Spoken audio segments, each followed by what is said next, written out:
Oh, battery tray is all dry, so now that can go in. Yeah. So tonight you can see that I basically put the front of the motor back together. Then it just involved putting the water pipes back on and all the lines.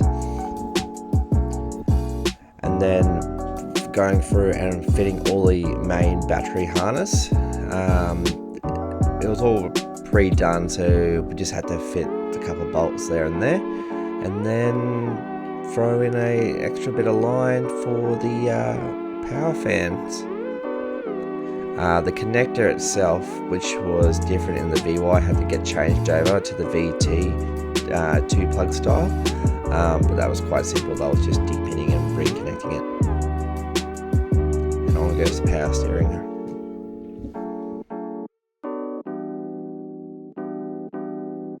The engine harness itself was quite easy to route. They all follow the same path, no matter Ecotech to L67. The only extra bit was that little bit that we did the other day, and that fitted perfectly. Alright guys, so it's all been basically re-put back together, loom's in place. I've just got to basically throw the charger on and it's pretty much good to go. Airbox has to go back in. Got to plumb the fuel up, but we won't be doing that just yet because I got to flush the fuel lines out. They've been sitting for a while, so I'm gonna do that tomorrow. Now, whilst I got the charger off and I can show you, so people always want to do this boost solenoid delete. So I'll quickly show you what that actually entails. So down here behind the passenger side head, you'll have this unit called a boost solenoid. Yeah, there it is there. That solenoid basically interacts and stops the bypass valve from working. So here's the bypass valve. It opens and closes, letting air go around the charger rotors and through it. So what you have to do to basically remove it is still keep it connected in the car with the wires, because that won't throw any error codes, but we're just going to remove the vacuum lines. So one vacuum line will go from the base of this bypass solenoid. Disconnect that. So you'll see down the back there, it's disconnected, and that one there, disconnected, and that will just vent to atmosphere. That will just allow this to go up and down as per normal. And the other one will come back up and go to one of these valves here. One goes to the fuel regulator, and one goes down to the solenoid. You'll just have to get like a 3mm block off valve and just block that off so it just doesn't vent to atmosphere. And that is simple as that. It's goo time. Gotta put the charger on. You can use a paper gasket, but goo's just as easy. Make sure you put your O-rings in, because sealant won't do the trick. Need to go. Need those O-rings.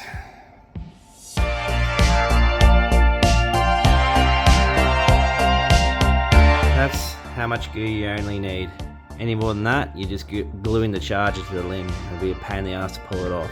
So just around the opening, around your PCV valves, and around the coolant at the back. Oh shit, I forgot the bypass. I'll do that now. And the bypass valve. Oops. So that hole is so much smaller compared to that hole. Alright, put the charger on. This is much lighter than the Whipple. I can do this by myself for once.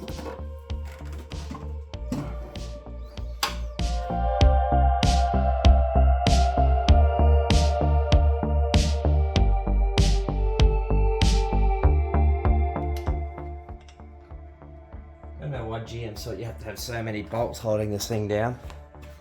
I literally only have 6 bolts holding down the Whipple. And that's got 20 plus pounds of boost in the freaking thing. And he came up with the idea of putting a bolt all the way back here. Bloody idiot. Okay, my trick for getting to hard to reach bolts, get a bit of electrical tape, wrap it around the bolt top. That should be now thick enough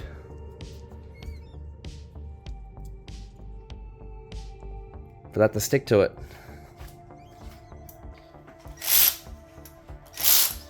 Starting from the inside out, just like a head.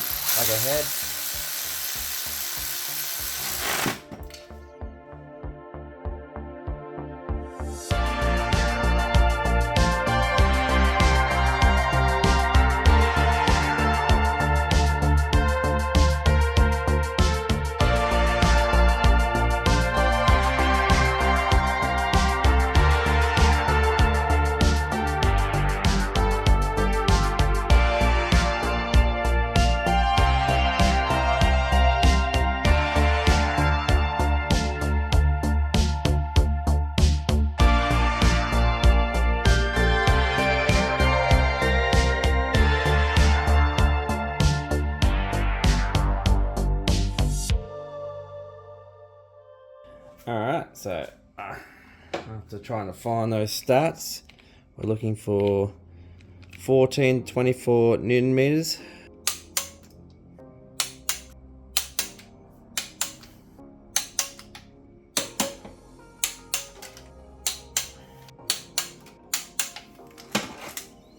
Boom. A lot of people forget when they put the charger back on, there's a little hose under here which goes to your charcoal canister. Forget to put that in, you're always going to get an air leak. But, oh.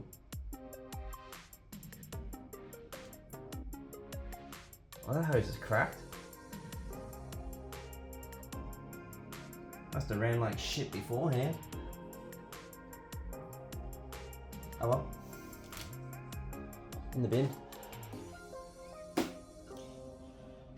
And there we go. All put back in, all wired in. Just need to flush those fuel lines out and connect up an airbox and a serpentine belt, and she's ready to fire. The interior is still pulled apart, but we'll finish that off camera. That was a lot of crap to pull out of this car, but we got there in the end. I think I found something a bit harder than a beer tonight. Thanks for watching. Don't forget, subscribe. Thank you very much, guys. I want to try to get to 1,000. So after 1 year, we made 500. I reckon after 6 months, we can make 1,000. Thank you for all your time watching, and I hope these types of projects are enjoyable for you. And comment of what you'd like to see on me do, because I'm not tinker in this shed, so I've got to keep myself busy. But anyway, have a good night. Thanks again. Well, it's the next morning and I'm about to clean out the fuel line. So I've got myself some white vinegar here to help dilute the clean up the rust. If you can also use phosphoric acid or diluted hydrochloric acid, but just be careful with the hydrochloric because it can eat the actual steel. So all I've done is looped the in and the out back around so it can go back down to the back, and I have this warranty claim fuel pump that I'm going to rip out, shuck in a bucket and send fuel my way. And I got a little clear filter here to show us what we catch. There it is, all set up.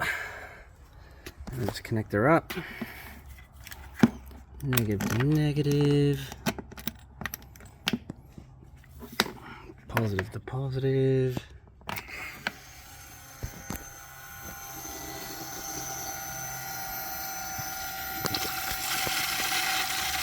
And we'll just let that run for a while and see what it catches in a few hours. Smell that vinegar. Need me some chips. Well, after 3 hours, I've killed this fuel pump and it's full of schmutz. Let's go see if it did anything. That filter's tasty.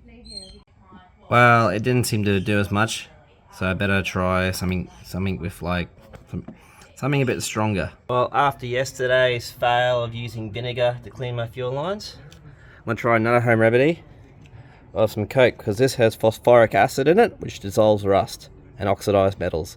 Let's give it a go. One for me.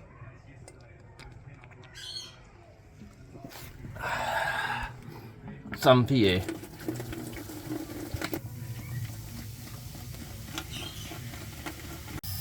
Or after 2 hours. Yuck. Well, it looks a little bit better. Maybe if I had more phosphoric acid or more Coke and more time. But for the moment, that will do. I got a new filter here to throw it on anyway to catch any more shit for the moment. And then I'll come back to it later on and give it another clean out later on.